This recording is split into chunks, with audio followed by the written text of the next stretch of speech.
avez sous vos yeux les premières images du Ferrari Puro Sangue, le tout premier SUV de la firme de Maranello. Ou plutôt, la première Ferrari des SUV, un modèle qui rompt à la fois avec les traditions de la marque et les standards esthétiques du segment des véhicules surélevés.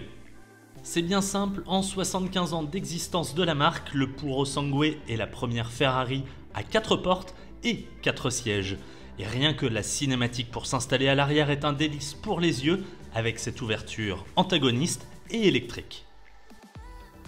Allez, on s'installe à bord pour découvrir 4 sièges tous séparés qui sont électriques, chauffants, ventilés et massants tant qu'à faire.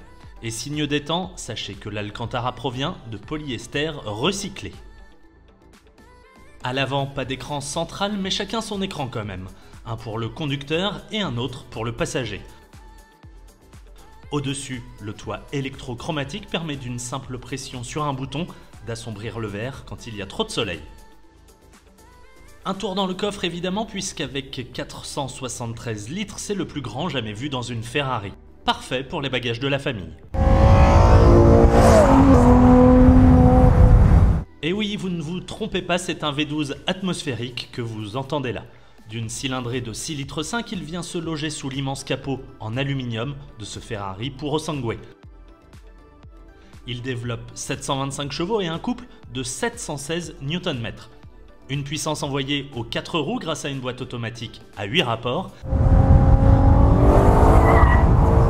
et qui permet à ce SUV d'abattre le 0 à 100 km/h en 3 secondes 3, d'atteindre 200 km/h en 10 secondes 6 et d'afficher une vitesse de pointe de 310 km/h. Si l'on a déjà entendu parler de possibilités de V6, de V8 ou même d'hybridation rechargeable pour le SUV, pour le moment, rien n'a été confirmé par le constructeur italien.